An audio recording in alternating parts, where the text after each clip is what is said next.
నిర్లక్ష్యము చేసినంతగా దేని నిర్లక్ష్యము చేయవో. ఈరోజు మనుషులకు ఏదన్నా నిర్లక్ష్యం లేదు, కానీ దేవుడంటే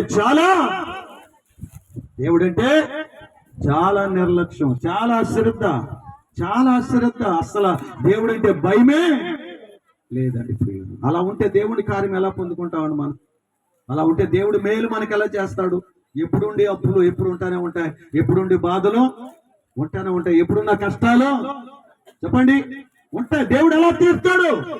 దేవుని విషయంలో ఎన్ని మేలు చేసుకుని నువ్వు పుట్టుని కానిచ్చి, నీకు వివాహమైన కానిచ్చి, నీకు పిల్లల పుట్టుని కానిచ్చి, దేవుడు ఎన్ని మేలు చేసుకుంటూ వచ్చినా ఇక నువ్వు నిర్లక్ష్యమే వెనకబడి అశ్రద్ధ చేసి బద్ధకంగా ఉంటే దేవుడిని అవసరం ఎలా తీరుస్తాడు? దేవునికి స్తోత్రం. ఈరోజు ఆ నిర్లక్ష్యం నుంచి బయటికి రావాలి, ఆ శ్రద్ధ నుంచి బయటికి రావాలి, ఆ సామర్థ్యాల నుంచి బయటికి రావాలి. హల్లెలూయా. దేవుని